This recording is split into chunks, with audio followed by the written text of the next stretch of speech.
अब चुनाव का साल है, अब तो चुनाव होगा भाई। नॉर्मली जो होता रहा है, जो पिछले कई बारों से आप देख रहे हैं कि सितंबर में चुनाव आयोग ऐलान करता है, अक्टूबर नवंबर में वोट पड़ता है। तो अब जो चुनाव आयोग तय करे, तारीख तय करे, तो सब तो होगा। अभी कोरोना वायरस के चलते कौन जानता है कि क्या स्थिति होगी। अभी तो बढ़ ही रहा है। इंतजाम के बारे में हमने बता दिया, सब किए हुए, घबराइएगा नहीं। लेकिन इसके चलते पब्लिक मीटिंग का, आम सभा का स्थिति होगा कि नहीं होगा, तो वैसी स्थिति में तो फिर इसी प्रकार से कुछ न कुछ करना पड़ेगा। तो ये तो जो अपने जितने सक्रिय साथी हैं उनको सचेत करने के लिए, और हमारे साथियों ने आपको कई तरह की जानकारी दी है, मैं उन बातों को दोहराना नहीं चाहता हूं। चाहे वो विकास का काम हो, हम न्याय के साथ विकास के लिए प्रतिबद्ध हैं। हर इलाके का विकास, हर तबके का उत्थान, जो हाशिए पर हैं उनको मुख्य धारा से जोड़ना। जो काम हम लोगों ने शुरू किया महादलित के लिए, महिलाओं के लिए, दलित के लिए, ये जितने हमारे अल्पसंख्यक समाज के लोग हैं, अति पिछड़े वर्ग के लोग, सब लोगों के लिए जो काम किया आप सबको पता है। हर इलाके का विकास के लिए किया। हमारे साथियों ने संक्षेप में आपको जहानाबाद और अरवल का बताया।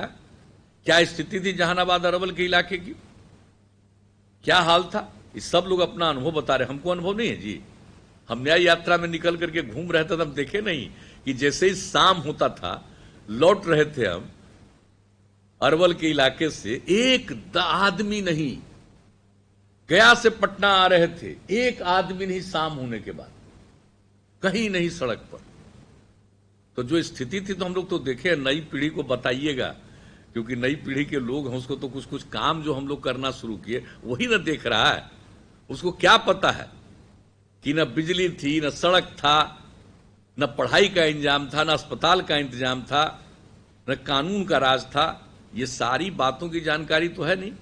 और समाज का जो तबका जो किनारे पर था, नाम लेना सिर्फ और उनका समर्थन हासिल करने की कोशिश करना, ये कुछ लोगों का काम रहा। और हमारा काम क्या रहा? हमारा काम रहा उनका विकास करें। अब जो हालत है, इन तमाम तबकों के लिए जो हम लोगों ने काम किया, सबको पता है क्या किस प्रकार से होगा जनसंपर्क का काम। तो ये आप लोगों की जिम्मेवारी है, हमको नहीं करना है। ये पार्टी के साथी हैं और हम तो सबका ध्यान रखते हैं। और मेरा उद्देश्य है कि भाई सबकी सेवा करो, सेवा ही करना हमारा धर्म है, और समाज में प्रेम और सद्भावना का माहौल। और तीसरी बात आपसे यही कहेंगे कि भाई प्रेम का, झगड़ा कराने वाले कुछ लोग होते हैं, हम लोगों का काम है झगड़ा से वंचित कराया जाए। अगर कुछ लोग झगड़ा करे भी तो हम लोगों का काम है कि इसको फैलने नहीं देना, चाहे सांप्रदायिक हो या जातिगत हो या अन्य किसी प्रकार से। और ये जमीन के चलते ज्यादा झगड़ा होता है।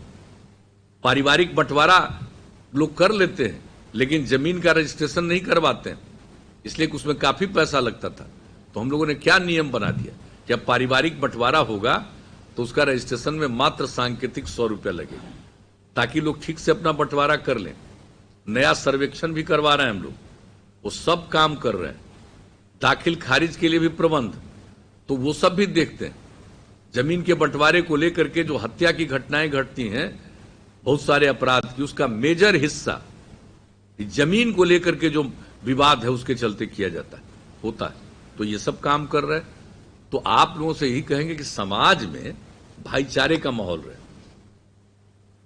सांप्रदायिक सद्भाव का माहौल रहे, सामाजिक सद्भाव का माहौल रहे, इसके लिए प्रयास करिएगा। हम शुरू से बोलते हैं